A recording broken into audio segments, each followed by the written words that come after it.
And everybody who worked at Saskatoon correctly yeah. And you could clean up the office area and notice there was jail law. Really come up to him and say, oh, so you're upset about your towel being stolen. So, just they follow what he was doing, as everybody was. The media did too. I remember there's a newspaper article titled, Prince of Pop has no towel. This one's just quick. This one's just quick. You're allowed one towel in the gym. And if you didn't have your own towel, you had to use these tiny little vitamins, right? And this was a big luxurious towel you decided to get me, right? And it was stolen pretty quickly, probably because it was so nice. But I remember the day before I got out, Harold comes up to me and says, Mark, I ended up with your towel. Can you sign it? Harold, how did you get my towel? And he just looked at me and said, do we need to discuss it? He's going out tomorrow. And I said, all right. So I said, Harold, I think you stole my towel, but best of luck, sign Mark. So that's Mark's attitude. He's always gracious, always grateful, and and so, like I said, that's about when I fell in love. And then Valentine's Day 2005 comes around, and Cannabis Culture magazine, you know, it had a massive staff, and it had, you know, but they weren't really into the pot scene. They were into the journalism scene, and so they started to kind of go off on an ad busters kind of bent. But I'm a critic. I'll criticize anything. I'm really good at that. So I would read the magazine and go, you know, they should have done this here, or, you know, this is a better idea, you should do this. So after about a month of me telling Mark how it should be done on Valentine's Day, he says, well, I fired the whole staff, you're coming in with me, we're doing the magazine. And I'm, oh, well, okay. So we did, we took over. Yeah, it was tough trying to get into that. And then I was a PC girl, so he sits me down in front of a Mac and says, all right, let's do this. I cried. I'll admit I cried. I didn't know what to do. But we got into it, and it's been wonderful. And unfortunately, later that summer, Mark was off in Halifax, and we're up in the magazine office, and suddenly Chris Bennett of Pot TV bursts into the office and says, we're being raided. And right at that very moment, our biggest issue ever, with a brand new seed catalog, and it was rolling off the press in Winnipeg. So I called our guy, and you gotta stop them, make sure they don't print the seed catalog, we're being raided. You know, we knew, because there was a warrant that said we'd been arrested for sought out for all that, and we couldn't stop the magazine, so we had to pay for stickers to be put on every issue of 70,000 copies, I think, saying do not order seeds. But it was a beautiful, wonderful day until the fucking cops came. And they ruined it. It was a horrible day. It was actually quite scary because we didn't know where Mark was. Well, we knew he was out east. And so I started calling his cell phone, but there's no answer. And he's supposed to speak at a big festival, so I called the organizers of the festival, the Maritimers Unite for Medical Marijuana, and they said, well, he was here, but he just went to get lunch. And so I said, well, call up for him. And they're calling for him on the speaker, but he wasn't answering his phone, and he wasn't coming back because the police had already come in and arrested him there. And so he was sitting in a police car when suddenly his cell phone starts ringing. It's the Hockey Night in Canada theme song, ringing over and over and over again because we were being raided. And, you know, when you have a warrant that says, on behalf of the United States of America, you know, that kind of freaked us out. Like, you know, hold on. As you'll see in footage and such, people saying, this is Canada with an American warrant, you know. If he's doing something wrong here, he should be charged here. And that's one of the bases of our argument is that, you know, a lot of people think, well, maybe Mark shouldn't be extradited because it's not illegal to sell seeds. But the fact is, it is illegal to sell seeds. He's been charged for it before. He's paid a fine. And Vancouver police investigated him for seed selling in 2003, went to court on the Crown rather and said, here's our information.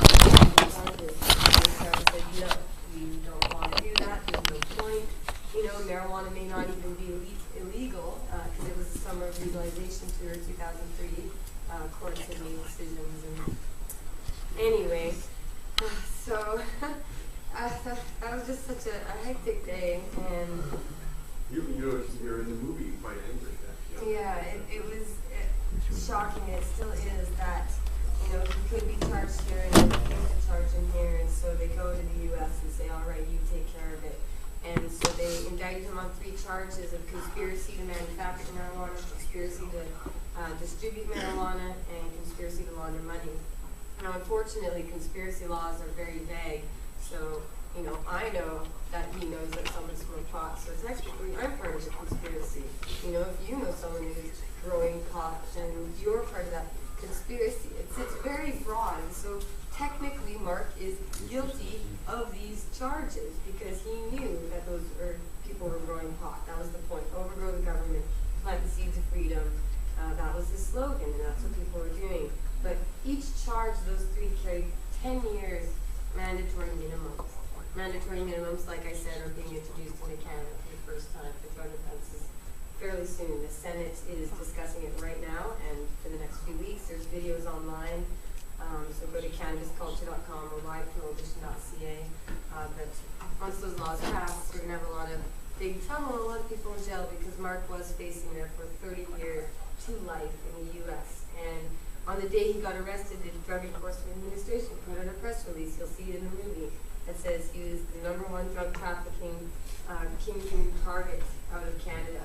Like forget Red Scorpions, Hells Angels, forget everyone else. This man selling seeds and raising millions of dollars to fund political parties and activism and medical marijuana initiatives and court challenges and everything you can imagine. For years as I was with it, people would come up and say, I'm holding a conference, I'm doing a rally, I'm having a hemp fest, I'm doing this, and he would give them money because that was the whole point. He didn't make all that money for himself. It was that our enemy is the government and the police, and they have unlimited budgets, which I should remind you is your money. They're using your money to wage this war against you, and that's what you need to remind them more regularly. When you contact a politician, when you call into a radio station anonymously, remind them that, hey, you are my employee. I pay for your paycheck. Do what I want. We need to do that because, unfortunately, just like there's a group of us sitting here and we want to end prohibition, there's little clubs out there and they get together and they want to keep it going and get worse. But they're vocal because they don't have much risk. There's risk to speak out because you are involved. And so I understand that a lot of people say, I can't do much. But here's a bit of advice. If you want to do something anonymously, call into a radio station and you can use a fake name. They aren't testing to see who it really is. So if you don't want to write a letter to the paper with your name, if you don't want to show up at a rally because you've got kids in the house and a couple plants or whatever, call into a radio station anonymously or, leave some signs around anonymously. You still vote anonymously. And voting is absolutely essential, and I understand the frustration of people because it is a sleazy game. They are cheating and lying and backstabbing, and there's all sorts of dirty politics, and I'm barely involved in it, and I've already seen what happens. I'm a BC Green Party candidate in the past election, and I'm the BC Green Party.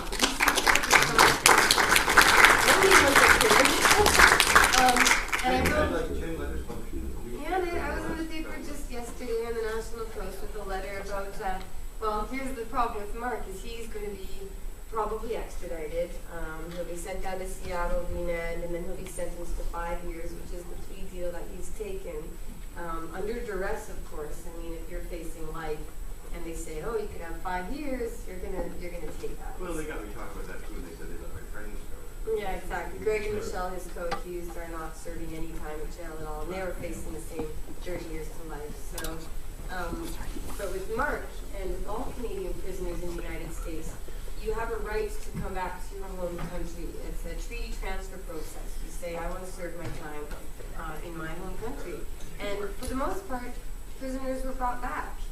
But the Conservative government, since they came into power, started refusing to transfer back drug offenders. So there's somebody who, one case on global television did a report, this man, he had helped smuggle some pot over the border a number of years ago with his friend.